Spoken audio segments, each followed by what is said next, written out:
Bismillahirrahmanirrahim. Assalamualaikum warahmatullahi wabarakatuh. Rakan-rakan guru yang saya kasihi dan saya hormati. Pada hemat saya sebagai seorang guru yang telah berkhidmat lebih dari 30 tahun, kerja sebagai guru ni bukanlah sekadar satu kerjaya untuk mendapatkan gaji semata-mata. Bahkan ia merupakan satu amanah dan tanggungjawab yang mesti kita pikul. Jadi kita sebagai guru hendaklah menjadikan pekerjaan kita itu sebagai satu ibadah.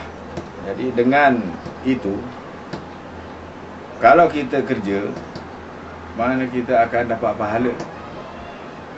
Ya, ada di kalangan kita rakan-rakan guru yang berpendapat kerja ikut gaji.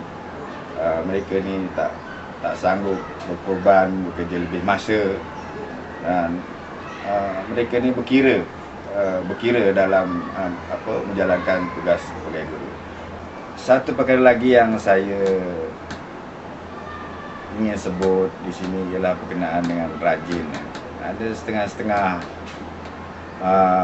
guru ni dikatakan rajin. Jadi pada hemat saya lah, dia begini. Kalau seseorang guru buat kerja rutin atau tanggungjawab yang diamanahkan, guru yang sebegini kita tak boleh panggil rajin. Jadi yang dikatakan rajin ni ialah guru yang membuat kerja yang bukan rutin, bukan tanggungjawab, dan bukan